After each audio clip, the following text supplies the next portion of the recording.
You might imagine ancient Rome as elegant, cultured, a model for Western civilization, a hub of philosophy, architecture and law. Cute idea. Because beneath the marble columns and grand speeches was a system relentlessly obsessed with controlling women's bodies. It makes modern sexism look like child's play.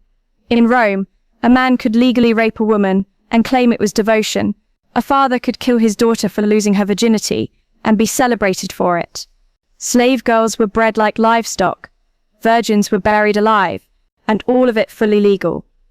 This wasn't a series of isolated horrors. It was Roman policy, institutionalized, celebrated, and exported across the empire. So, if you've ever dreamed of the glory of Rome, by the end of this, you might be dreaming of watching it burn. Let's start with Roman marriage.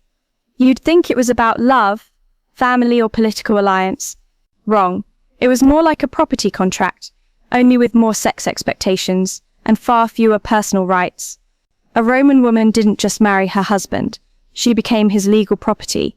Literally, like a couch, a goat, or a villa with terrible plumbing. And this wasn't metaphorical. Roman law had a concept called asterix manus asterix, the husband's legal authority over his wife. Once a woman entered a asterix manus asterix marriage, her husband controlled her body, her property, and her legal identity. She couldn't own land, sign contracts, or make basic life choices without permission. Romantic, right? Being told you now legally belong to a man because Jupiter said so. It gets worse. In some marriages, women didn't even choose the type of legal arrangement. Their fathers decided whether she remained under paternal control or was handed over to a new man, like some scroll of terrible investments. You've probably heard of the Vestal Virgins, Rome's elite priestesses who guarded the sacred flame of Vesta. Sounds noble, right? Holy women keeping the city's spiritual fire alive. Wrong. It was a lifelong chastity prison with the worst HR policy imaginable. Girls were chosen between ages 6 and 10. Before she could even pick breakfast cereal, Rome decided she would never know sex. Vestals had to remain celibate for 30 years. Not 10, not 15, 30. 3 decades of religious lockdown with 0 romantic options. And if they failed, buried alive. That's right. If a Vestal broke her vow, she was lowered into a tiny underground chamber with only bread and water. Hydration doesn't make being buried alive any less horrifying. That was ancient Rome. Protect the flame, never have sex, or die underground. Here's the twist. Prostitution was completely legal, but women, not so much. Any woman could be registered as a sex worker, even against her will. Rome had a law called infamia, not a fragrance, a legal status of dishonor. If a woman was accused, not even proven, of promiscuity, her father or husband could label her a asterisk meretrix, asterisk, an official prostitute, even if she'd never accepted money for sex. Think of it like being labeled a barista just for holding a coffee cup once, and that label stuck forever. Once registered, she couldn't marry, testify in court, or inherit property. Essentially, she became a societal utility instead of a person. Women born to slaves or in poverty were sometimes forced into sex work by the state, particularly during festivals like Saturnalia, when sexual availability to elite men was expected. Voluntary, not in the vocabulary. Then there's the horrifying reality of how rape was treated. In Rome, it wasn't a crime against the woman, it was a crime against the man who owned her. If a married woman was assaulted, her husband could press charges. If unmarried, her father could. The woman herself had no legal standing. Her body was treated like borrowed furniture, damaged at someone else's party. Justice for her? Non-existent. Sometimes the solution was worse. The rapist could marry the woman as compensation. Yes, assault followed by a legally binding marriage contract. And proof of virginity? A nightmare. Families obsessed with daughters being untouched, not for health, but to protect male pride and property. They invented ridiculous tests. One involved drinking a potion of saffron, wine, and herbs. Vomit meant virgin, no vomit meant used. Another required walking barefoot over eggs. Unbroken eggs meant purity. Cracked eggs meant social ruin. None of these had any scientific basis, yet they determined a girl's entire social value. Imagine being 16, tripping over an egg, and suddenly declared unfit for marriage. You know how today couples stress over ovulation apps and prenatal vitamins? In ancient Rome, the pressure to produce children, especially sons, wasn't just personal, it was existential. If a woman failed to have heirs quickly, the state, her husband, and even strangers had opinions, expressed through rituals, treatments, and punishments that make medieval sex schedules look like a spa weekend. Roman doctors, and I use that term loosely, believed female infertility could be cured with warm wine enemas, bloodletting near the uterus, and fumigating the vagina with burning herbs to drive out bad spirits. Because apparently, nothing helps conception like turning your womb into a barbecue pit. If a woman still didn't conceive, the blame never fell on the man. Never. Roman science assumed women were naturally defective if pregnancy didn't happen. Treatments escalated in brutality. Wool soaked in crushed animal liver might be inserted into the vagina, or the pelvis might be beaten to stir up the womb. Yes, beaten. Violence and raw meat as medical procedure. Now, the horrors don't stop there. Enslaved women in Rome were sexual property by default. No law protected them, no consent required, no way to refuse. Masters could use, abuse, and impregnate female slaves without consequence. It was standard practice. Slave women were forced into roles as concubines, household sex workers, or even entertainment for guests. Their bodies were controlled, commodified, and exploited. Girls as young as 12, sometimes younger, were sold for their sexual value. Any children born from these assaults were automatically enslaved unless the master chose otherwise. Rape wasn't just domination, it was a breeding strategy. The elite didn't just tolerate this, they celebrated it. Writers like Juvenal and Martial joked about it. Owning beautiful enslaved women was a status symbol, akin to keeping exotic pets. A toxic mix of racism, misogyny, and entitlement, institutionalized. Now imagine being a Roman woman accused of sexual misconduct. Not proven, just accused. The punishments could be brutal.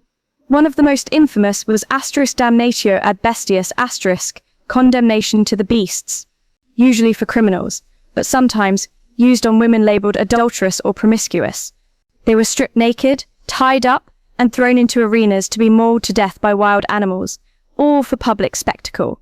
Even when execution wasn't the sentence, women faced ritual humiliation, their hair cut off, being branded, or paraded topless through the streets with signs listing their alleged crimes. In Rome, alleged sexual misconduct wasn't private. It was a public performance of terror. Think of it as a government-mandated walk of shame, except instead of judgmental stares, it came with a legal stamp and maybe a donkey cart. You've heard Rome had theatre, music, and dance, but what you might not know is that female performers, dancers, singers, and actresses were legally classified as infames, the same status as prostitutes. Why? Because performing in public meant exposing their bodies, their voices, their femininity, everything Roman men decided was indecent. Even the most talented or wealthy entertainers couldn't escape this label. They were barred from marriage, stripped of legal protections, and legally available for sexual use by powerful patrons. Institutionalized exploitation, Roman style.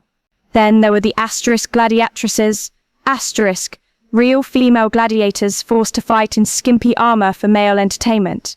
When not fighting, many were sold for sex to rich spectators as part of the event. Rome, come for the blood, stay for the misogyny. You'd think all this pressure to produce heirs might come with some reasonable birth control. No, contraception in Rome ranged from drinking the urine of donkeys, wearing amulets made from wolf bones, bathing in vinegar mixed with ashes, to inserting pastes made of honey, lead, and crocodile dung into the vagina. Crocodile dung. And the most scientific method involved a plant called sulfium. So heavily used as a contraceptive that the Romans literally drove it to extinction. The world's first contraceptive shortage, courtesy of libido-fueled imperial mismanagement. Here's one of Rome's darkest contradictions. While women were shamed for being sexual, entire religious cults relied on forced female sexuality. In the Temple of Bona Dea, women-only ceremonies supposedly forbade men. Sounds empowering. Except enslaved women were often used sexually in rituals meant to cleanse male sins, or bring divine favor. Masked orgies, forced intoxication, fertility offerings involving real women being ritually penetrated by sacred objects or high-ranking men acting as gods. It was institutionalized sexual sacrifice, masquerading as piety. Female sexuality was punished. Female exploitation was holy. Logic went to die in Rome. And widows. Their grief was strictly regulated. A widow couldn't remarry or be intimate for at least 10 months. 10 months. Because Roman men believed leftover semen might still linger from the late husband. The reasoning? To prevent a new husband from raising another man's child. Public mourning and enforced celibacy, the Roman approach to widowhood. Meanwhile, widowers could remarry immediately. No mourning period, no social shame. Just, she's dead, here's my new 14-year-old bride. Double standard? Try Olympic-level hypocrisy. Cheating? In Rome, a married woman caught being unfaithful could be executed. Her husband had the legal right to kill her, especially if caught in the act at home. This was the asterisk lex Julia de adulteris, asterisk. Sounds like protection for marriage, right? Except men could cheat as much as they wanted, as long as it was with someone socially appropriate, a slave, a prostitute, or an unmarried woman of lower status. In Roman law, a man having sex outside marriage was fine. A woman doing it? Death. It wasn't about loyalty, it was about property. A Roman woman's body was an extension of her husband's social reputation. Damage that, and it was unforgivable. Damage her? Totally legal. If a Roman father suspected his unmarried daughter of sex, he could legally kill both her and her lover. No trial, no evidence, just vibes and a knife. It wasn't murder, it was preserving family honor. If the daughter had been raped, it didn't matter. If the father believed she'd consented, he could execute her with legal immunity. This was asterisk juvitae asterisk, the right of life and death, turning fathers into state-sanctioned executioners. Recap. Women who had sex before marriage? Killable. Women raped? Potentially killable. Women having affairs? Definitely killable. Men doing all of the above? Promoted to senator. Welcome to Rome. Avoid eye contact with your dad. As the empire expanded, female sexuality became a political tool. Imperial women, empresses, daughters, nieces, were symbols of purity, fertility, and divine favor, not people, but propaganda. Livia Drusilla, Augustus's wife, was portrayed as the perfect matron, modest, obedient, sexually pure. Fact didn't matter, image did. Conversely, reputations could be destroyed through sexual rumors. Messalina, Claudius's wife, was accused of orgies, brothel visits, even competitions with prostitutes. True or not, the public hated her, she lost power, and was executed. In Rome, a woman in power, her sexuality could crown her goddess or bury her as a threat. Survivors of sexual assault weren't supported, they were shamed and financially penalized. Public shame taxes, barred from temples, denied legal protection in court. Salt in the wound with an invoice. Step back. Ancient Rome gave us law codes, engineering and philosophy, yes, but also legally sanctioned rape, sexual slavery, virginity prisons, death for pleasure, and a legal system designed to control and silence women. Normal, accepted, codified policy, and echoes of it still ripple through modern systems. When people romanticize Rome as civilization's cradle, remember, that cradle was filled with chains, poison, and crocodile dung. Next time someone idealizes the Roman Empire, remind them of forced fertility enemas, the courtroom where women had to prove they didn't enjoy assault, or 12-year-old slave girls sold for senator entertainment. Ancient Rome wasn't just brutal, it was bureaucratically brutal. Organized, weaponized, legally codified sexual violence. Yet women survived, resisted, and subverted.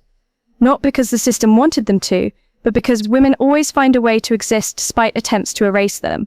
Thanks for watching. If this blew your mind, wait till you hear what ancient Greece did with public erections and courtroom dildos. That's a story for another disturbing episode. Subscribe, like, and question everything history told you was civilized.